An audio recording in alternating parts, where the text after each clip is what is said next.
My name is Brianna, and I welcome you to the Tales of Adventure, a D&D podcast like no other.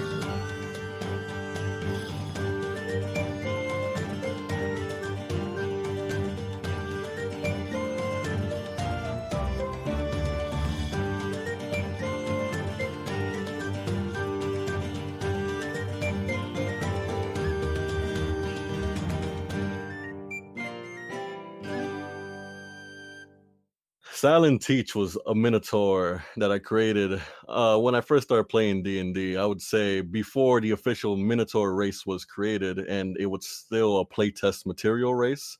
Back then, they were sort of known as sailors and also known as sea travelers, and very nice and kind people, contrary to what most Minotaur are known for in many other medias.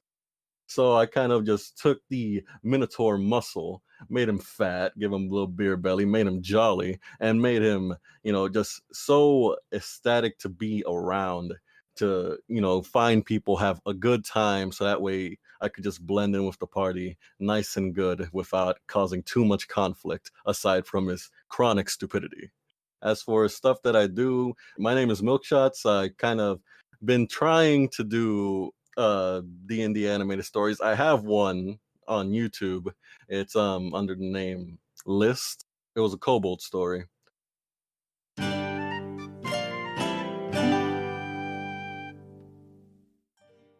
It's not often I see a Minotaur drinking alone at a bar. What brings you here? Oh, well, by myself. Well, I'm not by myself. I have I have a crew of 20 men waiting for me. They're just not in the bar. They're at the ship. I'm a pirate. I'll have you know. My name is Thallon Teach. Ah, pirate, and which ship is yours? The one made of wood. I know it's impressive. How long have you been a pirate? Oh, I've been a pirate for almost as long as I can remember. I remember my first words, yo ho ho, and I can certainly vouch for that on my mother. That's very interesting. And what brings you here of all places? Oh, alcohol, booze, my favorite things in life, aside from, of course, gold. He pulls out some coins out of his pocket. Oh, yes, gold, how you shimmer and shine.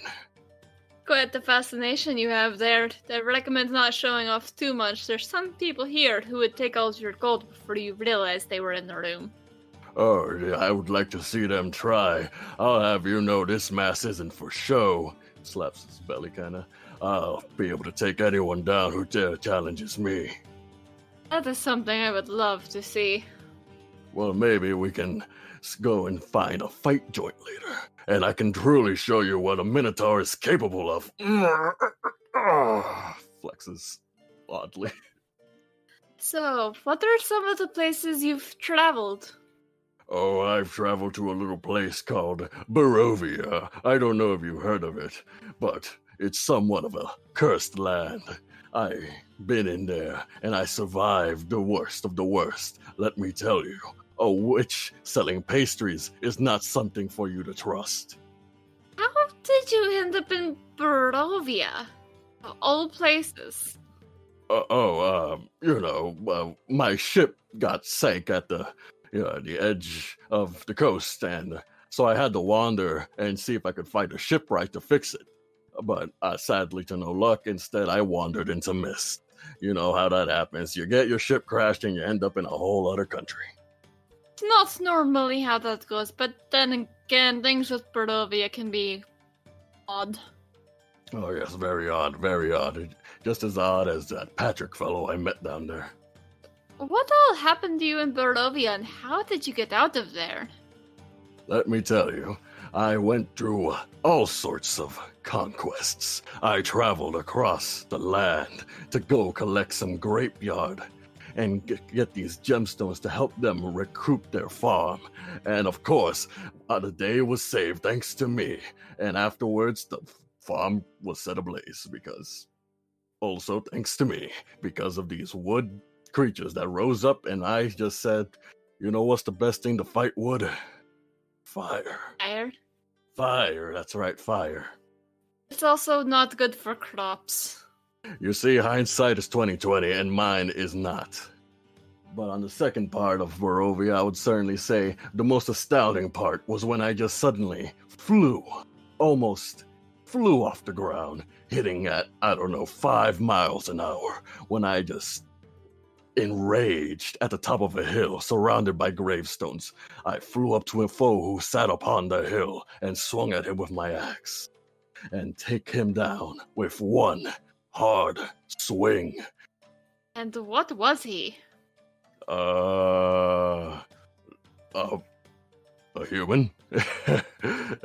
But he was a barbarian human, let me tell you that. He was angry. Ugh.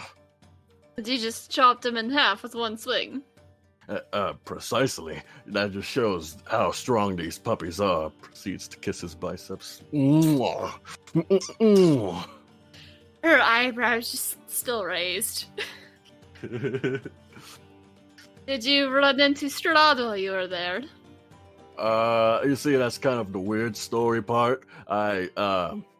Strahd, okay, I don't exactly remember how I got out of Barovia. If I'm being honest, I kind of went on a drinking fiasco after we received, well, by received, of course, I mean stole. I stole some tankards of wine from the vineyard before it burned down, and after chugging them by myself, I kind of blacked out, and after that, everything is a blur. That's one way to get out of Barovia, I I guess. certainly agree.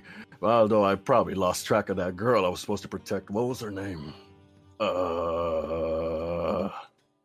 Whatever, it's not important. Usually people have to kill Strahd to get out of there. Well, I guess I just count myself lucky then. Either that or someone else killed him, freeing everyone. Heck, for all I know, I killed him in my sleep. He is really tough, so I would love to see how that would work. How about I show you real quick? He stands up and kind of picks up a barrel with one finger. Oh, behold, the mighty strength of the Minotaur. I'm pretty sure that barrel's empty. You may be right, but that's besides the point. So you lost track of the girl you were supposed to protect. Who charged you with protecting her? Oh, some old fuddle-duddy from the town in the beginning. He kinda said, oh, Strahd wants her. You must protect her with your life. And I was like, yeah, old man, so long as you got gold for me. But of course, after I passed out, I lost track. And I don't know what happened to her, but I was no longer in Barovia. Oh, I hope Strahd didn't get her. That's usually not good. For anyone, especially the girl. Well, I mean, hey, you win some, you lose some. You can't be a hero for everything. Oh, tell me about some of the times you won some. One. He spends like a solid 20 seconds just staring into the abyss of nothingness, just thinking. Pinching the bridge of her nose. Yeah, just like, when did I win? I don't remember when I won. I'll have another round here. Wait, I recall now. There was this one time when I was working for this merchant who somewhat got lost, right? Okay. After following the tracks of how to get the merchant back after the escort mission that was supposed to happen, but it wasn't really an escort because we weren't with him for whatever reason. We found this abandoned house, and after going through it and all the trials and tribulations it had, in the back room, there were two men. They were harassing a kobold. And let me tell you, what I saw was truly despicable. They were feeding him a whole cake. A little kobold, a whole entire cake. Force-fed. And I just said, hey, I can't let that happen. So I told the kobold, you must share to relinquish your pain. However, the kobold ignored me and ate the whole cake. And so, of course, I grabbed my mighty great axe, and I swung it down and cut the kobold in half. I have an interesting approach to everything. Do you chop every problem you meet in half? The axe? Well, you see, it's easier to solve problems that don't, fight back. So yes. That's one way to go about things. And do you often travel alone, or do you adventure with others? Oh, no, I'm always with company. My crew, they follow by my side. I am a great pirate after all. I have my right hand, my left hand, the poop deck swabber. Yeah. Oh, naturally, great pirates such as yourself would never travel truly alone. Of course. But what about when you're on land? When you're adventuring there? When I'm on land, I let fate take the winds and allow myself to meet new friends, to join my crew, and whoever decides to join along with me on the adventure can come, of course. But if none come and I travel by myself, they will always be in my heart. So you do sometimes travel alone? Yes, sometimes. Rarely. So who are some of the people you've traveled with in the past? So let me tell you about this amazing fellow I had met when I was in Barovia. They were a little druid. You're those people that turn into animals. I know it's a shocker. But they were my right hand the whole time I was there.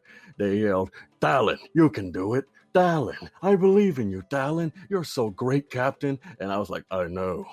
So of course, as we went through, I protected them with every inch of my life until, of course, my life was at stake. Then I immediately ran to the corners. But that's besides the point. One time, with this said friend, we pulled off such an amazing combination. They turned into a warhorse. I got upon, cracking their spine a little bit, but that's besides the point. We charged into battle.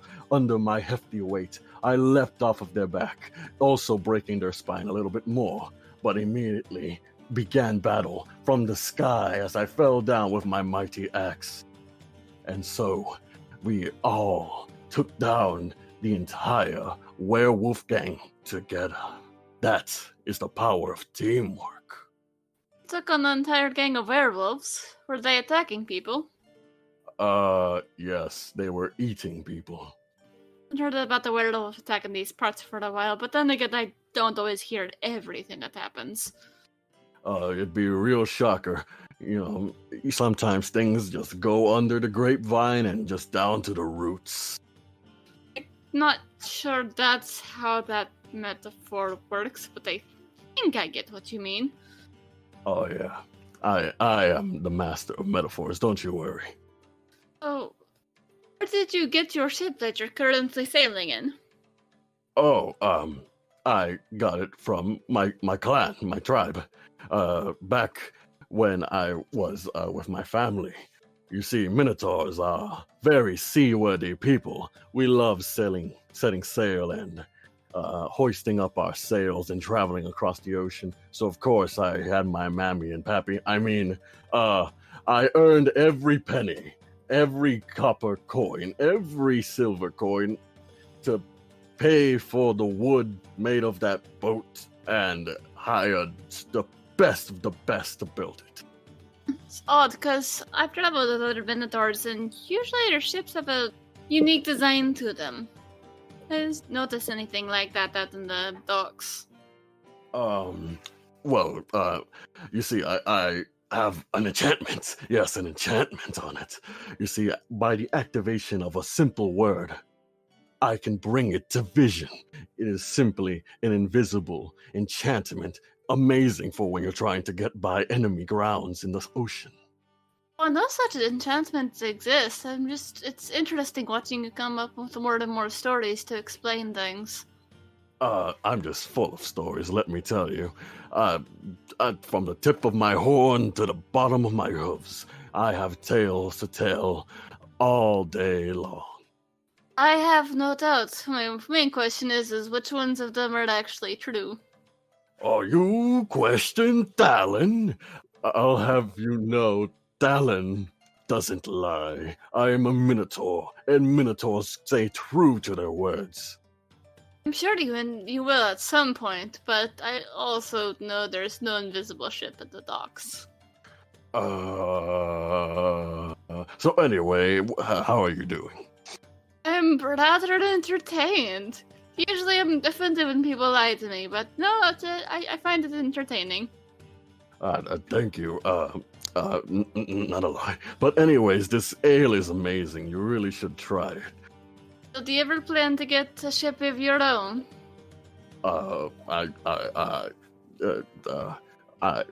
Yes, I'll buy another ship, a better ship, a ship even grander. As amazing as us Minotaurs are, there's always someone better, meaning I can always find a better ship. What happened with the first one? It crashed. You got from your family? I sank it by accident when it hit a kraken, and then the kraken was not happy. You ran your ship into a kraken? Well, you see, I was kind of low on crew, so my mentality at the point was, hey, the ship, it has a point at the end, so it's kind of like a giant spear. So if I ram it into the kraken, surely it will die. And I can tell you, I was wrong. Yes, but that would have been... I imagine you did a fair amount of damage. It's just I don't recommend using your boat against a kraken. Well, you live and you learn, and I can certainly say I learned. I learned a lot. And how did you survive being eaten by a kraken? Well, you see, the kraken, it wasn't hungry. It was just pissed off because I rammed my boat into it. But, anyways, since it didn't bother to eat me, I floated on a piece of giant wood all the way to shore. Luckily, I lived and I survived off of the coconuts that grew off the shore. Oh, you should count yourself lucky. Most people don't survive krakens without killing them. Yes, I would imagine that. I suppose it's simply destiny. Or luck or fate. Probably fate. Of course. The gods just have a plan for me. I know it. We have something for everyone. So let me tell you a tale of one time when I was at sea. A battle between pirate captains. It was me, Thallon versus Brownbeard. Brownbeard gave me a dirty look with his eye, which is weird because he had none. But I knew he wanted to challenge me. So I circled my ship around his. I told my crew, man the cannons, as they all readied and loaded it up. And battle was soon to start. Cannonballs flew across the sea, attacking one another. Our ship took damage. Their ship took damage. I attacked his hull. He attacked my hull. And soon, time was running out. If we kept going at it, both of our ships would sink, and there would be no winner. So I said, fuck it. I grabbed a rope from the top of my mast and swung over to his side with my brooding muscles. But as soon as I landed, they surrounded me, and I knew there was only one thing I had to do, and go into a frenzy. I raged into a massive slaughter, swinging my weapon around, hitting with sheer accuracy every time. However, of course, with this accuracy came, I didn't watch my back, so they also hit me back. I kept swinging, one after another, taking down his crewmates, as soon followed shortly my crew. And we took over the ship, one by one, and soon it was me versus Brownbeard. Of course, I was confident. I am what can I say? A gifted pirate. I have the gifts of the sea, he says as he begins to crackle lightning in his palm. I looked at Brownbeard and said, Brownbeard, surrender now. If you give up, I'll let you join my crew, and we'll take all your belongings and take it to my ship, and we can head off. However, of course, Brownbeard wasn't one to agree, so we fought. Difference between me and Brownbeard actually knew how to use magic. So he was casting spells left and right. I was lost and confused because I had no idea what he was doing. What was shillelagh? What was fairy fire? I have no clue, and to this day, I still don't. But eventually, we both whittled each other down. His peg leg was broken. My shirt was torn in half, and my muscles were cut and bleeding. And of course, my horn was primed and ready. As soon as he let his guard down, with a panting breath, I charged at him with both of my horns and impaled him. Impaled! As I stabbed right into his chest. And that was the day I won the fight of Gulliver Bay. So that was a true story. I heard about that. I didn't believe it. You see, sometimes, no matter how outrageous the story, sometimes it's just true. Especially if it's from me, Thallon Teach. Oh, looks like a Poseidon 5 gold. I don't know. I think he still owes me money too. Well, I can certainly say you won't be getting your money. Why do you say that? Well, I can certainly say, being left penniless, I doubt he'll have your money anytime soon. Oh no, Brownbeard is not the one that owes me money. Oh. It's Poseidon. He's a different person. Although he's going to find it hilarious that someone got him confused with Brownbeard. Oh, well, I wish you luck on that endeavor. If you could get me some money, I'll appreciate it too. Trying to save up to buy a new ship? Of course, you know, this sack isn't just for show. It's full of goodies and coins and jewels. And how many of those goodies are actually worth stuff? Probably 25%. Better than some people get. What do you plan on doing once you actually have a ship again? Oh, I already have a game plan set. Once I obtain my ship, I shall set sail once again to claim these seas as mine and claim myself to be an almighty pirate to rule the lands. I shall conquer anyone who stands in my way. If any kingdom dare try to stop my trade of piracy, they shall be met with the horns.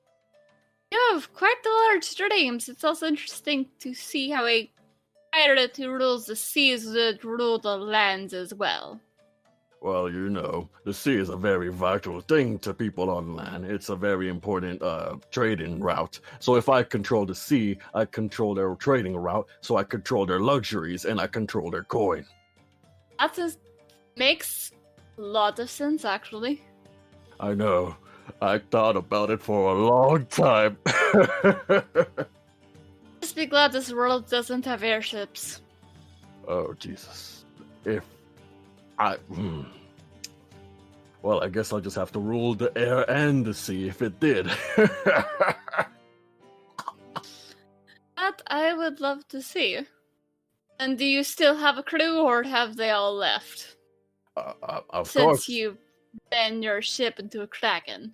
Of course I still have a crew, many loyal to me, and of course, as someone as friendly and admirable, and of course as handsome as me, I met many new friends along the way who are more than willing to join my crew. Of course, to join my crew, you have to sign a contract that says, all of your gold belongs to me, and if you want money, you must ask before you get the money from Thallon Teach. It's simple as that. You may want to adjust the contract a bit, make it so people actually have incentive to want to join your crew other than being pirates. Well, being with the strongest pirate on the sea, I say would be plenty of incentive. Some people prefer to travel with a pirate who lets them keep most of their money.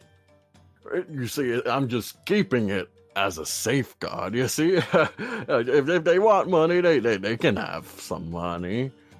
And how is that working out for you so far? Well, I don't have a ship yet, but I will tell you, I have 5 crewmates. Total of 5. It's good progress.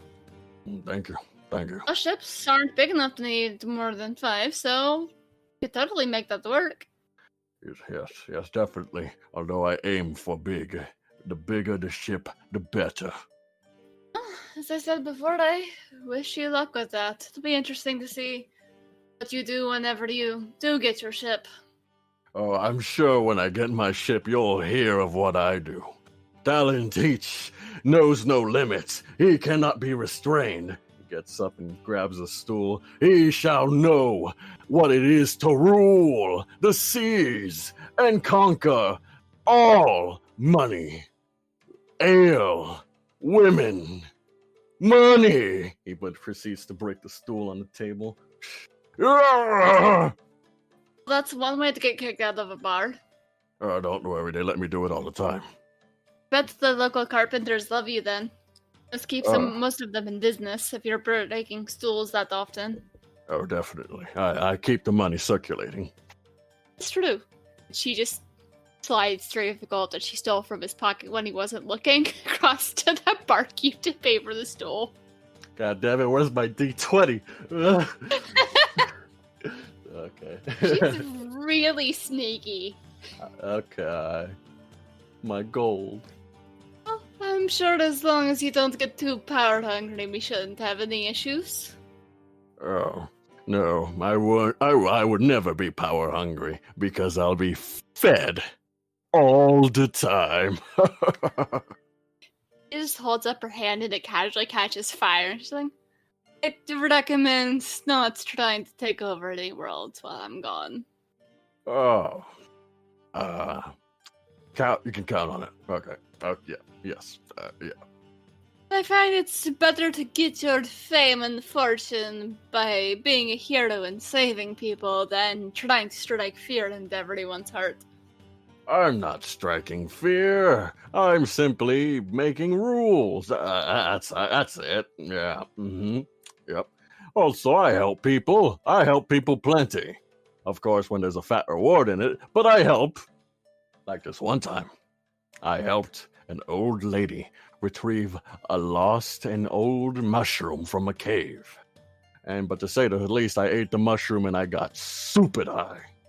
Yeah, you have to be careful eating mushrooms. Yes, if there's one thing I regret, it's eating that mushroom. Also, I imagine she was upset that you ate the mushroom instead of giving it to her. Oh, very. She was very upset. I never knew how hard a woman could hit with her bag. Sure you won't be forgetting that lesson anytime soon. Of course not. It's basically engraved into me. I mean, literally, she left a scar of her bag into my shoulder. I was wondering what that came from.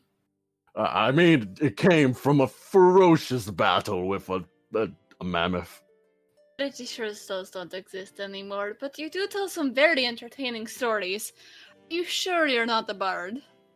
Oh, he looks into his journal and jots down some notes. Not yet, I'm not. Barbarian, the best build. Sounds terrifying. Yes, nothing is more terrifying than someone that can go into a full rage and break you in half, but also just intimidate you with expertise into submission. What about someone who can assassinate you and then bring you back with divine magic? Yes. You have to be careful with some paladins. You don't know where they started. Oh, I've met a few paladins in my day, and let me tell you, I may be able to summon lightning from the sea, but a paladin's smite is a lot more ferocious, I've noticed. It comes from the gods instead of the sea. The sea is a little temperamental when it comes to sharing. Well, that's not fair. You're more than welcome to see if you can try and tap into some of that power. I don't think any gods would accept me at this point. I'm pretty sure they could see the greed in my heart. And they're that god. I might be willing. But then that means I have to do research. Ugh. You might also need to do research to get a decent ship. Damn it. Why is everything so hard? Read this, read that, look into this, look into that. Why can't it just be punch? Because if it was that easy, everyone would do it. Fine. Sounds like you have quite a bit to think on, my friend. Why don't we get another round, and I can see if I can help point you into the right direction. So long as you're buying, alright. I guess you could say I'm buying. Excellent. Another round! slides another one of the gold she stole from his pocket across the table. Shiny.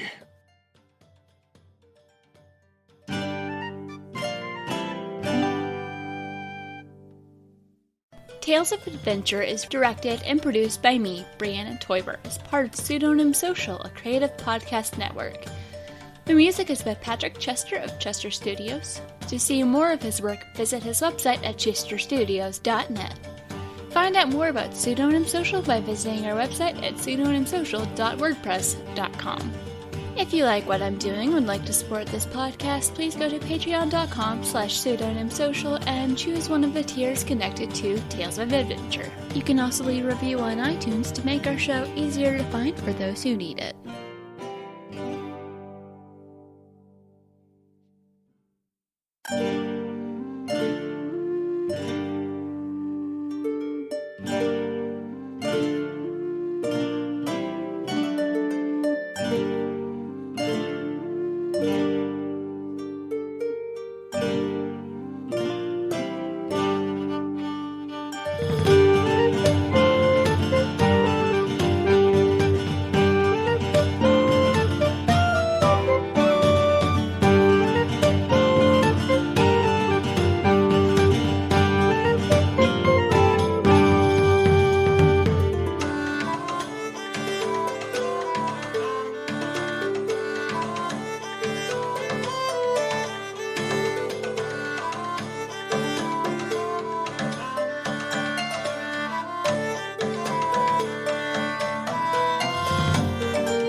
Welcome, travelers. Seems like you're looking for a story.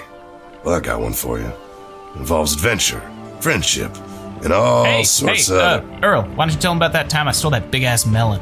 Yeah, I was going for more... Or you could tell him about the time I kicked her ass, Earl. I wouldn't ever tell them. Do I need to get my ref gear on? Okay, everyone, shut up. Now come with me as I tell you a story from afar. Hey everybody, my name's David. I'm the DM for From Afar Podcast. A From Afar Podcast is all about four friends separated by distance, but brought together by adventure. Hope you all stop by and give us a listen. Thanks.